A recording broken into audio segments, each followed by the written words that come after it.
예수님이 바다 위를 걸으신 사건은 요한복음과 마태복음, 마가복음에 기록되어 있습니다. 마태복음은 베드로가 주님을 따라가다가 바람을 보고 이제 무서워해서 물에 빠지고 그래서 주님이 건져준 내용을 첨가하고 있습니다. 아마도 이제 베드로 때문에 이 사건은 성경에서 더 유명해진 그 내용으로 기억되고 있지 않는가 싶습니다. 성경에서 단편적인 사건으로 등장하는 어떤 내용들은 실은 그 사건 자체만으로 이해를 하다 보면 거기에 있는 깊이를 놓쳐버리는 그런 경우가 많습니다. 더군다나 이제 요한복음은 그 기록 목적이 굉장히 뚜렷하고 애초부터 메시지를 담아두지 않고서 기록한 내용은 하나도 없다라고 보면 됩니다. 자, 그렇다면 오늘 이 물 위를 걸으신 예수님의 모습을 통해서 우리에게 주시려는 메시지가 무엇인지 이것을 전체의 그림 속에 놓고 파악을 해야 할 것입니다. 단지 예수님은 하나님의 능력으로 물 위도 걸어 다니실 수 있는 분이다. 즉 초능력자다.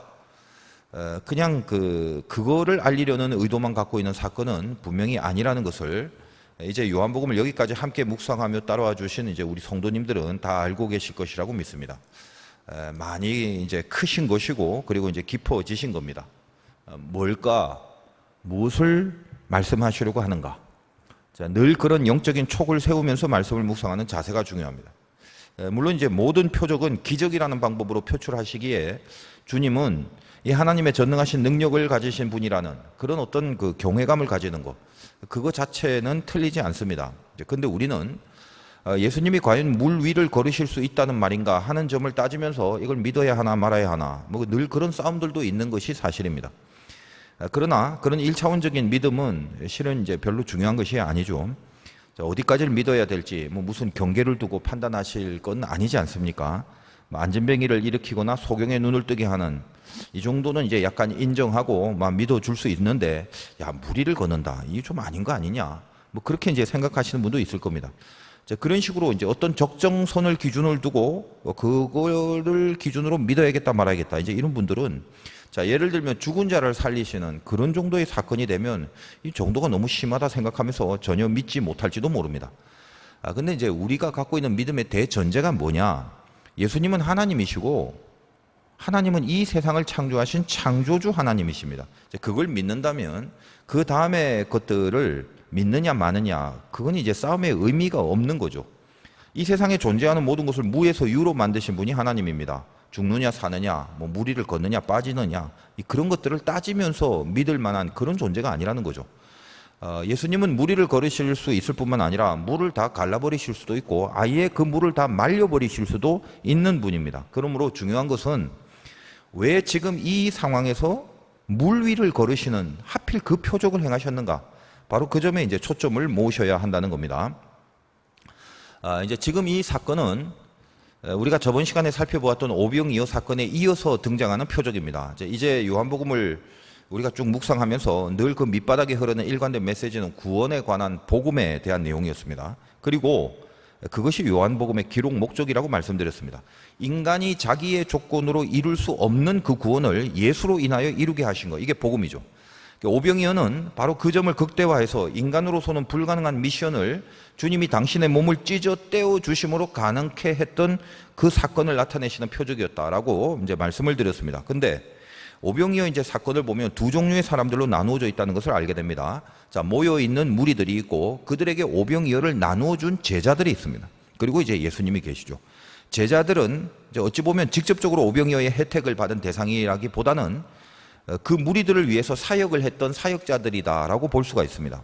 그러니까 예수님을 중심으로 생각하면 예수님이 표적을 행했던 그 표적의 대상들이라기보다는 그 대상들을 향해서 사역을 하는 예수님의 도구들의 입장에 있었던 것입니다. 제자들이 그랬죠. 그러므로 오늘 물 위를 걸으신 예수님의 표적은 오병이어의 직접적인 혜택을 받지 못한 제자들만을 향해서 그들을 겨냥한 또 다른 오병이어와 같은 표적이다. 이렇게 이해를 하시면 됩니다. 그러니까 지금 물 위를 걸으시는 이 모습은 사실 제자들만 목격한 사건입니다. 제자들을 겨냥한 메시지를 주시려고 했기 때문에 남들이 보는 들판이나 뭐 거리나 이런 데가 아니죠. 딱 제자들만 타고 있는 그 배를 향해서 주님이 보란 듯이 등장하시는 사건입니다. 그러니까 이 상황은 애초부터 염두에 두고 예수님이 이 제자들로 하여금 이미 배를 타게 하시고 풍랑까지 허락을 하셨다는 것입니다. 이미 세팅을 해 놓으신 표적입니다. 이제 조금 이따가 한번 더 살펴보도록 하겠습니다. 그렇다면 예수님은 왜 제자들에게만 주시려는 메시지를 따로 필요로 하셨겠습니까? 제자들이라고 하면 일단 먼저 믿은 사람이죠. 물론 이제 믿음의 정도 차이는 있습니다만 먼저 주님을 알아버린 그 은혜를 입은 사람들입니다. 한량없는 은총이죠. 오늘날로 치면 예수를 믿으려는 사람들이 아니라 이미 믿고 있는 그 예수를 이제 전하는 입장에 서야 하는 그런 짬밥이 된 사람들입니다. 누굽니까? 저 같은 이제 목사들만 말하는 게 아니라 바로 여러분들이죠. 증인된 삶을 살기로 부르심을 받은 자들입니다. 거의 대부분은 지금 이렇게 뚫어지게 유튜브로 예배를 드리고 있는 사람들이죠. 그러면 제자들이 그 제자들 외에 오병이어의 혜택을 받은 그 무리들은 누구냐 하면 여러분들이 유튜브를 통해서 먼저 예배를 드리고 지금 보시는 유튜브 영상은 이제 오후 3시 전에는 없어집니다. 자, 그러니까 혹시라도 뭐 이걸 녹화를 따로 하셨거나 아니면 또 설교 말씀만은 이제 팟빵에 올려두니까 자기가 받은 은혜를 통해서 팟빵이나 아니면 뭐 녹화된 유튜브나 아니면 그냥 말씀을 듣고 기억하고 마음에 새긴 그 은혜를 갖고 이제 저 밖에 있는 사람, 예배 안 드렸던 사람들에게 말씀을 이렇게 전하고 설교 들어보시라고 권유하고 또 전도하는 우리가 하는 그런 그 선교의 대상들이 오병이어의 혜택을 받는 사람들이지 않습니까? 물론 지금 우리들도 시간적으로 본다면 원래는 저 바깥에서 빈들에 모여있던 사람들이었죠. 그러다가 이미 저 바깥에서 오병이어의 은혜를 체험해서 이제는 예수 안으로 들어와서 어느덧 제자들처럼 오병이어를 이제는 나누어줘야 하는 입장에 서 있게 된 거죠. 그러니까 오늘 이 사건은 오병이어의 혜택을 받아야 할 단계에 있는 사람들보다 한 단계 더 들어와 있는 사람들, 다시 말해서 구원을 받고 나서 이제는 쓰임을 받고 증인이 되고 영광을 위해서 살아내야 할 그 미션을 가지고 있는 그런 차원의 영성에 있는 신자들을 향한 메시지다라는 말입니다. 그러니까 오병이어에서 한 단계 더 들어간 표적이란 말이죠. 여러분들은 오병이어도 통과하고 또 무리를 걷는 오늘의 표적도 통과해야 하는 겁니다. 그래서 광야에 모여 오병이어를 받은 사람들과 또 그것을 나누어준 이 제자들을 대비시켜 놓고 결국은 같은 메시지지만 그 단계를 이렇게 나누어서 주님이 교훈을 주시고 있는 거죠. 다시 말씀드리지만 여러분들은 이 두 가지의 표적을 단계적으로 다 통과해 내셔야 하는 것입니다. 나는 그냥 오병이어만 할래요, 풍랑은 싫어요, 그런 거 없습니다. 그러면 안 됩니다. 얼른 통과하시고 여러분 손에도 제자들처럼 이 12바구니 중에 하나가 들려져야 있는 것입니다. 그리고 이걸 반드시 들려져야 하는 것입니다. 흘러 넘치는 은혜의 바구니를 늘 가지고 있다는 거, 이게 얼마나 큰 영광입니다. 쓰임받고 있다는 거죠. 이게 받아먹는 것으로 끝나는 것이 아니라 나누어주는 영광을 누리셔야 한다는 것입니다. 제자된 인생을 사셔야 된다는 거죠. 자, 그러면 두 가지 표적 중에 뭐가 더 셀까요? 그러니까 오병이어가 셀까요? 바다 위를 걷는 표적이 셀까요? 느낌상 그냥 뒤가 더 센 겁니다. 앞에는 이등병 훈련이고 이제 그걸 통과하고 나니까 한 상병쯤 돼야 받는 훈련. 그게 이제 오늘 사건이죠. 제가 이제 가끔 이제 뭐 외부에서 말씀을 전할 때 그 청중들이 경청하는 그런 폼이 좀 이렇게 다른 그런 부류들이 있습니다. 그냥 집중하고 듣는 사람들이 있고 또 그중엔 또 가끔 이제 그 넋이 나간 모습으로 이렇게 멍하게 앞만 보고 있는 사람도 있고요. 저는 그냥 안 봐도 이제 알아요. 지금 이게 정신이 저 안드로메다에 출장을 가셨구나. 뭐 그런 느낌이 오는 그런 사람들도 있고요. 근데 그 중에 아주 집중하는 사람 중에 더 집중하는 사람, 아주 열심히 받아 쓰는 사람도 있습니다. 대단하죠. 안 그래도 이제 제가 설교를 상당히 빠른 속도로 하는 편인데 그걸 거의 다 받아 써 내려가는 그런 분들이 있습니다. 이제 나중에 알아보면 이제 대부분은 각자 이제 교회에서 교사라든지 뭐 구역이나 속이나 뭐 셀 같은 그런 그 단위 조직의 인도자 정도 되는 그런 섬김을 하고 있는 분들이 대부분이었습니다. 그러면 그들은 왜 그렇게 열심히 이렇게 받아 적을까요? 남들보다 더 믿음이 좋아서 그럴까요? 뭐 그럴 수도 있죠. 또 그런 경우가 거의 대부분입니다. 그러나 우리도 이제 가끔 보면 지금 이제 코로나 기간이라 비대면 때문에 안 보이지만 이제 이렇게 모여서 예배 드릴 때 가만히 보면 설교 중에 뭐 기억해야 될 거라든지 뭐 붙들어야 될 말씀들, 뭐 자기 안에 들어오는 감동들 이렇게 적어 두시는 분들도 많지 않습니까? 꼭 어떤 뭐 특별한 교회에서 직분이나 사명이 없어도 그냥 본인의 신앙을 위해서라도 그렇게 하시는 분들이 많습니다. 근데 그런 자기 신앙을 위해서만이 아니라 다른 이들에게 어떤 성경이나 말씀을 전해야 될 그런 자리에 또 그런 입장에 있는 사람들은 자기한테 필요하기 때문에, 쉽게 말하면 뭔가 좀 써먹을 필요가 있기 때문에 적어두는 것이 그 이유가 되는 경우가 많거든요. 저는 이게 교사라든지 뭐 그런 직분자들이 그렇게 이제 받아 적어두고 하는 걸 참 귀하고 이제 기쁘게 여깁니다.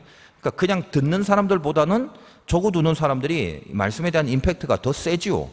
평신도들이 그렇게 말씀들을 적어두고 사용하고 또 다른 이들에게 그걸 전하는데 좀 이제 이용하기도 하고, 이제 그런 모습들을 보면 또 그러려고 그렇게 집중하는 걸 보면 그 흐뭇하기도 하고요. 그 기쁨이 됩니다. 그러니까 말씀을 그냥 받아 먹는 수준하고 그것을 나누는 자리까지 가는 수준하고는 이게 다르다는 거예요. 제자들은 그런 의미에서 나누는 입장에 있기 때문에 훨씬 센 메시지가 필요하죠. 그러니까 한번 생각을 해보세요. 무리들은 오병이어 사건 그거 없어도 뭐 그렇게 굶어 죽는 건 아닙니다. 만약에 그 오병이어의 표적을 베풀지 않았다면 좀 배는 고팠겠지만 그럼 집에 가서 라면 끓여 먹으면 되지 않습니까? 잠깐 뭐 한 끼 안 먹었다고 죽는 거 아니란 말이에요. 자, 근데 그 다음에 연결된 이 사건, 이건 제자들이 지금 어떤 상황이냐면 잘못하면 죽을 수도 있는 상황이에요. 그러니까 바다에 풍랑이 일어나게 되는 상황, 주님이 모르실 리가 있겠습니까? 이거는 광야의 무리들의 입장과 다릅니다. 이건 훨씬 센 겁니다. 광야는 이등병, 물 위는 한 상병 이상쯤 돼야 되는 거예요. 아주 센 거죠. 그래 놓고 주님은 제자들에게만 메시지를 주시게 됩니다. 그것이 오늘 바다 위를 걸으시는 표적의 영적 배경이 되는 것입니다. 이제 본문을 한번 좀 살펴보겠습니다. 16절에서 이제 18절까지의 내용을 봅니다. 자, 저물매 제자들이 바다에 내려가서 배를 타고 바다를 건너 가버나움으로 가는데 이미 어두웠고 예수는 아직 그들에게 오시지 아니하였더니 큰 바람이 불어 파도가 일어나더라. 지금 제자들은 미리 배를 타고 가버나움을 향해 가고 있었는데 예수는 그들에게 없습니다. 자, 그 상황에서 큰 바람이 일어나 파도가 몰아닥칩니다. 근데 이 상황은 우연히 된 게 아니란 말이죠. 이해를 위해서 다른 복음서에 기록된 내용을 참고해 보자면 마태복음이나 마가복음이나 둘 다 어떤 표현이 있나 하면 일단 이제 마가복음만 확인하겠습니다. 마가복음 6장 46절인데 여러분은 그냥 들으시면 됩니다. 동일한 그 바다 위의 사건 중에 이런 표현이 있습니다. 45절부터 47절까지만 한번 읽어보겠습니다. 예수께서 즉시 제자들을 재촉하사 자기가 무리를 보내는 동안에 배 타고 앞서 건너편 베세다로 가게 하시고 무리를 작별하신 후에 기도하러 산으로 가시니라. 저물매 배는 바다 가운데 있고 예수께서는 홀로 무태에 계시다가. 자, 이제 여기에서 마태복음도 마찬가지입니다만 마가복음, 마태복음에 있는 표현 중에 재촉하사라는 표현이 있단 말이에요. 그러니까 뭘 재촉했냐면 예수님께서 오병이어 사건을 끝나고 제자들을 야야야 빨리 가 이렇게 재촉했다는 거예요.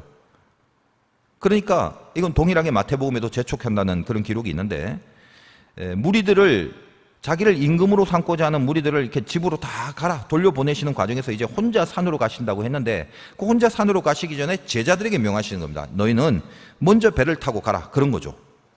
당연히 그때 예수님은 풍랑이 일어날 줄도 알고 계신 겁니다.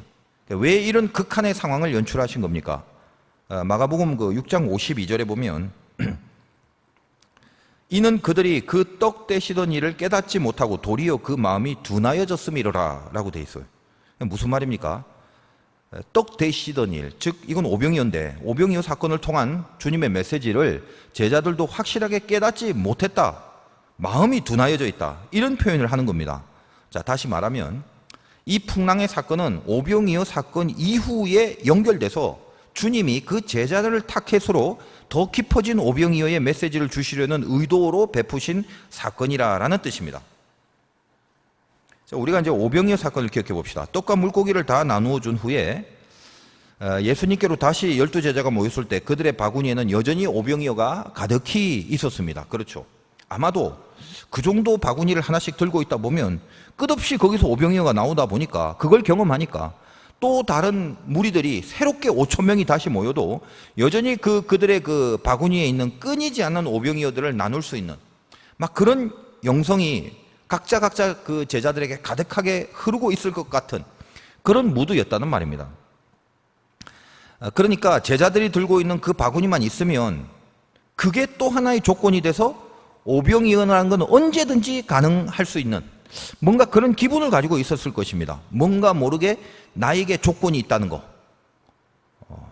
바구니가 하나씩 있다는 거, 여기에 지금도 흘러넘침이 있다는 거, 바로 그 의식을 박살내야 되는 거. 이게 핵심이, 그게 제자들을 향한 예수님의 메시지입니다. 더군다나 저번 시간에 말씀드렸다시피 이 바구니라는 건 일곱 광주리의 사건과는 다르다고 했습니다. 바구니라는 헬라어 코피노스는 이방인과 구별되게 음식을 담으려는 의도로 만들어진 유대인 전용 도시락이라고, 도시락 같은 바구니다라고 그렇게 말씀을 드렸죠. 입구는 좁고 조금 내려가면 뭐 넓어진 이런.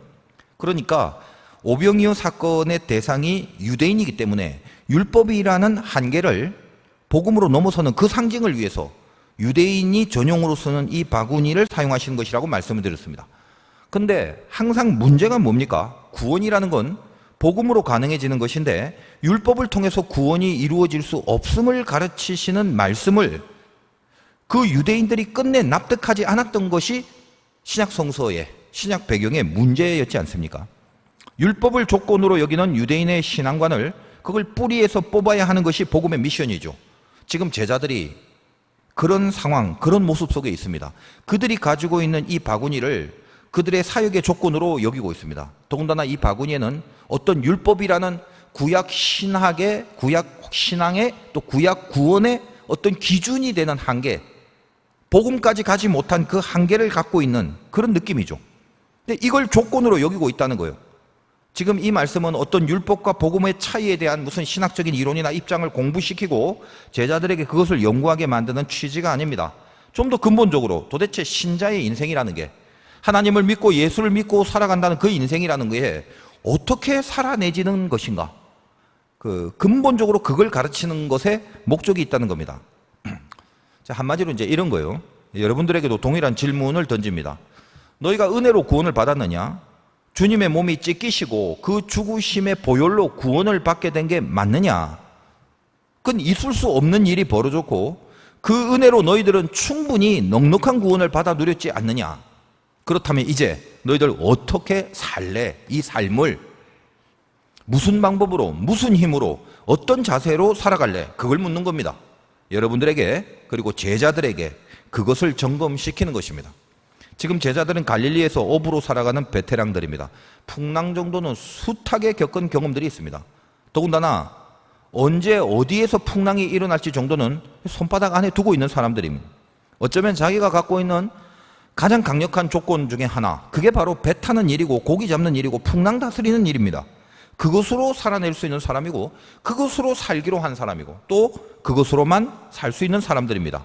그런데 그 베테랑들에게 바람이 불어와 파도가 일어납니다. 오늘 이제 본문 19절입니다. 제자들이 노를 저어 10여리쯤 가다가 예수께서 바다 위로 걸어 배에 가까이 오심을 보고 두려워하거늘.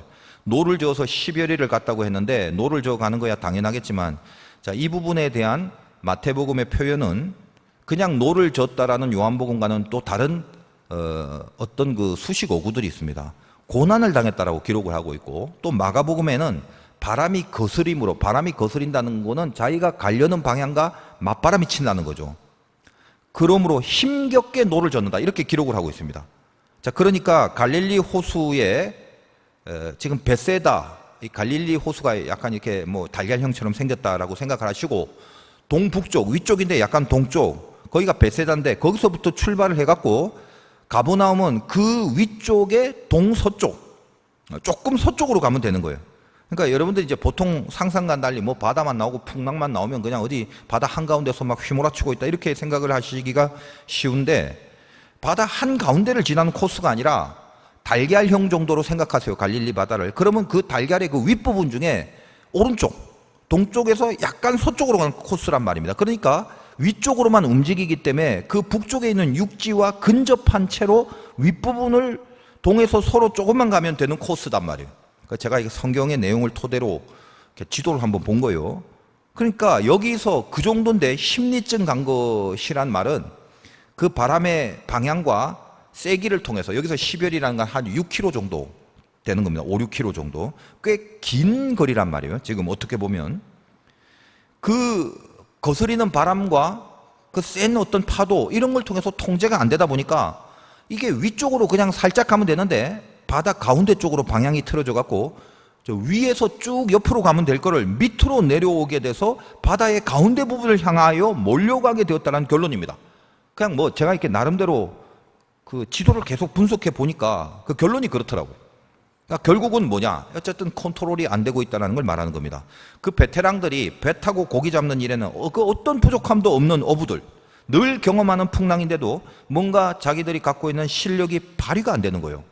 자기들이 가지고 있는 실력이 이 풍랑을 이길 조건이 되어주지 못하는 상황과 만나게 된 겁니다. 그러다 보니까 가고자 하는 방향으로 가지 못하고 있게 되는 거죠. 바로 이 점을 조금 더 부각시키려는 메시지를 위하여 마태복음서에는 베드로가 등장합니다. 바다 위를 걸어오시는 주님을 보고 유령인 줄 알고 무서워하고 있습니다. 왜 하필 바다 위를 걸어오시는 건가요? 제자들은 바다 전문가입니다. 바다 전문가, 바다 실력자들이기 때문에 바다에서 승부를 내시는 거죠. 물 위를 걷는다는 거, 그거는 미션 임파서블입니다. 특별히 바다가 뭔지, 물이 뭔지, 풍랑이 뭔지를 잘 알고 있는 그 제자들에게 있어서는 더더군다나 말할 것이 없죠. 그 제자들이 이제껏 가지고 있는 모든 실력들이 다 동원된다 하더라도 이건 넘사벽의 차원이에요. 저들의 조건, 저들이 갖고 있는 조건에는 전혀 없는 사건이에요. 바다를 가르고 이스라엘을 구해내신 것 같은, 다시 말하여 그 저들이 갖고 있는 인간적 실력이라는 건 1도 발휘할 수 없는 상태를 만들어 놓으시고 그 한계를 넘어서 바다 위를 걸어오시는 겁니다. 구원이라는 건 너희들에게 달려있는 조건이 아니라는 걸 이 오병이어의 사건과 연결하여 확실하고 무지하게 센 임팩트를 주시면서 제자들을 가르치고 있는 메시지란 말입니다. 그래서 마태복음에서는 베드로가 이 점을 확인시켜 주는데 사용되지 않습니까? 주님, 유령 같은데 유령이 아니라 진짜 주님이라면 나도 무리를 한번 걸어보자고 합니다. 오라, 말씀을 던져주십니다. 그러니까 무리를 걸어봅니다. 베드로 역사상 하여간 물 위를 조금이라도 걸어본 경험, 인생 경험을 한 겁니다. 베드로에겐. 자, 근데 이제 바람을 보고 물에 빠집니다. 주님이 손을 내밀어 붙잡아 주시고 믿음이 작은 자요, 왜 의심하였느냐라고 하십니다. 믿음이 없는 게 아니라 믿음이 작은 자요, 작다고 하십니다. 그리고 그것을 의심이라고 하는 겁니다. 자, 베드로 입장에서 생각해 보자고요. 평생 거기서 살았던 어부가 수영을 못할 리도 없고 갈릴리 바다가 고향인데 그게 얼마나 익숙한 바다인가요? 어릴 때부터 뭐 빨가벗고 늘 수영하고 놀았고 배 타고 고기 잡으러 가고 뭐 잠수하고 스쿠버하고 뭐 스노클링하고 그런 곳이었단 말이에요, 거기가. 근데 바람을 보고 무서워하여 물에 빠진다? 바람 한두 번 받겠습니까? 그러니까 주님을 보고 물 위를 걷다가 바람을 보고 무서워서 빠집니다. 보통 우리가 이제 이 대목에서 성도 여러분, 주님을 바라봅시다. 파도를 보면 안 됩니다. 현실을 바라보지 말고 뭐 기도 속에 하나님 바라봅시다. 자, 그런 설교를 얼마나 많이 들었습니까? 맞는 말이죠. 근데 이제 우린 조금 더 실존적인 측면에서 보자는 거예요. 베드로가 왜 무서워합니까? 이제껏 바람 부는 날에 고기 잡고 수영하고 그런 적 없었을까요? 많았겠죠. 근데 왜 무서워하는 거죠? 바람을 봤더니 지금 이 바람은 자기 실력의 견적을 내보니까 안 되죠. 베드로는 자기 실력을 자기가 알고 있습니다. 지금 물 위를 걷는 거는 자기 실력이 아니죠. 자기 실력을 극대로 발휘할 수 있다 하더라도 절대로 물 위를 걸을 수는 없는 겁니다. 근데 왜 지금 물 위를 걷고 있냐면 이건 오로지 오라 하는 그 주님의 말씀이 베드로를 물 위로 걷게 하신 것 뿐입니다. 그런데 그 말씀을 따라 살아가다가 바람을 이렇게 보니까 이제껏 자기가 갖고 있는 실력을 통해서 견적을 내게 됩니다. 말씀을 붙잡고 가는 길은 자기 실력을 생각한 적도 없고 자기 실력으로 견적을 내는 행위가 아니었죠. 그런데 바람을 보는 순간 내가 갖고 있는 실력을 갑자기 생각해냅니다. 그리고 저거 아니네, 그겁니다. 저런 바람에 이런 풍랑이라면 내가 갖고 있는 조건과 내가 갖고 있는 실력이 전혀 발휘가 될 수 없고 전혀 소용이 없다라는 것을 인지하고 계산을 해버리게 된 겁니다. 내가 나의 가진 것으로 나의 조건으로 살아내야 된다는 생각이 들었기 때문에 계산을 하는 거고 견적을 내게 되는 거죠. 내가 나의 조건으로 살아야 된다는 생각이 들어가는 순간 더 이상 말씀의 위력이 베드로를 붙들어 주지 못하는 겁니다. 믿음이 없는 건 아닌데 믿음이 작은 거죠. 의심이 들어와 버립니다. 무엇이 의심입니까? 오늘의 말씀 제목이죠. 보통 우리가 믿음 그러면 믿음의 반대말은 의심이다라고 여깁니다. 맞죠? 그런데 그 의심의 결론은 결국 두려움이 돼버리기 때문에 믿음의 반대말은 두려움이 되는 겁니다. 물의 베테랑들이 물 위를 걷는 존재를 보았을 때 그들에게 그것은 유령일 수밖에 없는 거죠. 그들의 영역이 아닙니다. 그들이 판단하고 그들이 이해하고 그들이 다스릴 차원이 아닙니다. 그거는 물 위를 걷는다는 건 절대로 그들에게 있어서는 있을 수 없는 겁니다.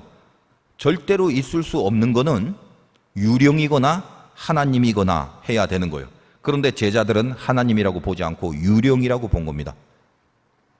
이 상황 속에서 절대로 있을 수 없는데 있는 거, 이게 하나님이고 이게 구원이라는 거예요.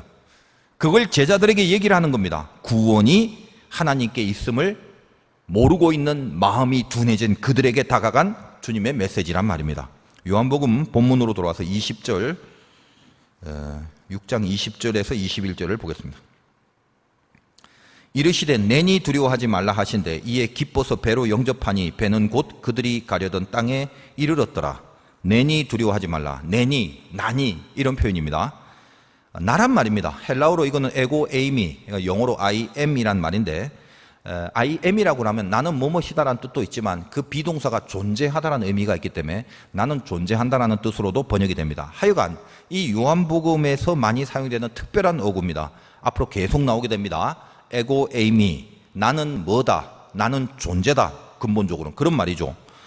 이 에고 에이미를 히브리 말로 하면 예흐에 아쉐르 예흐에라고 하는데 이걸 번역하면 뭐냐면 나는 스스로 있는 자다라고 성경은 번역되어 있습니다. 여러분 알다시피 출애굽기에 가서 하나님이 모세에게 밝히신 당신의 이름이에요. 나는 나다, 에고 에이미, 예흐에 아쉐르 예흐에, 즉 나는 스스로 있는 자다. 그 말과 동일한 말입니다. 그러니까 어떤 조건도 어떤 원인도 필요도 없는 스스로가 원인이시고 스스로가 조건이 되는 존재, 그 외에 다른 어떤 조건이 전혀 필요하지 않는 본인 스스로가 그 존재 자체가 조건과 원인이 되는 그 존재가 하나님이란 말이에요. 고로 하나님에게는 다른 어떤 조건들이 필요가 없는 거예요.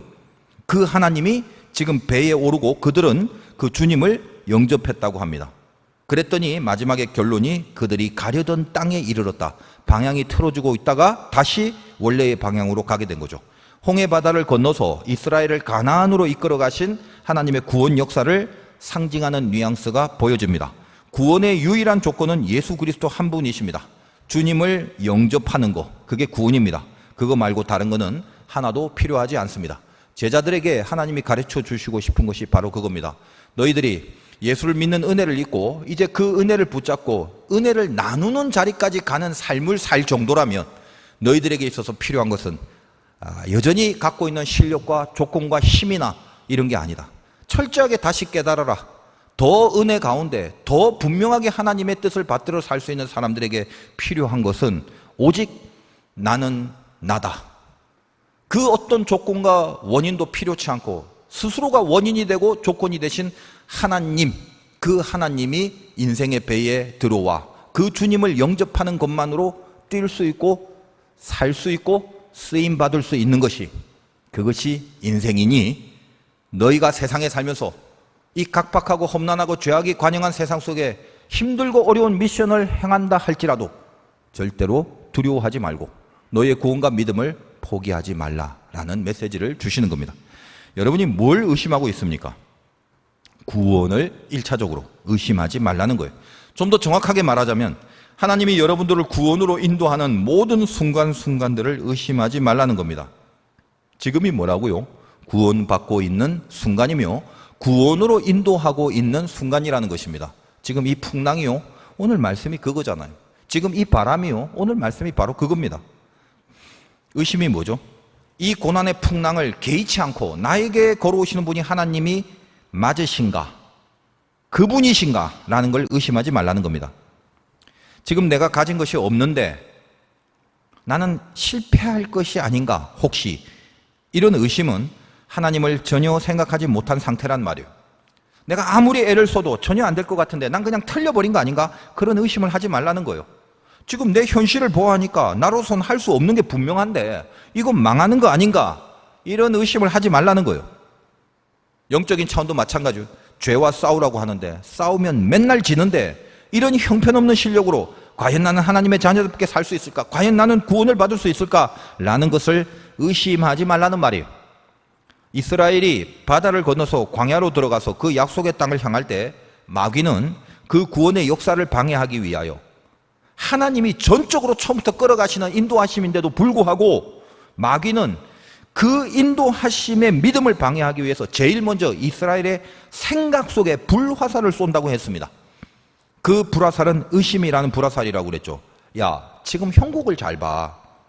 현실이 이런데 너희들 지금 믿음으로 열심히 간다고 해서 믿음으로 산다고 과연 승산이 있다고 생각하냐? 봐, 물도 없고 먹을 것도 없고 가나안 어디 있는데 보이지도 않잖아. 언제쯤 갈 수 있을지 도통 보이지도 않는단 말이지. 지금 너의 현장이 과연 제대로 인도하심을 받고 있는 건 맞냐? 생각이 있으면 생각을 해봐라 하면서 생각에 불화살을 쏘는 거예요. 의심의 불화살. 바람 안 보이냐? 바람 지금? 그 풍랑이 느껴지지 않냐 지금? 안 되는 걸 알면서 도대체 뭘 믿고 가려고 하느냐? 그 어리석은 믿음 갖고 속지 말고 그냥 지금이라도 빠꾸 해서 애굽으로 가는 게 정답이다. 죽기 전에 포기해. 속지 마. 믿음 갖고 있는 건 너만 손해야.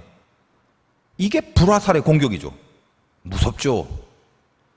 분명히 그건 아닌데 그 아닌 게 슬슬슬 오히려 믿어집니다. 생각 속에서.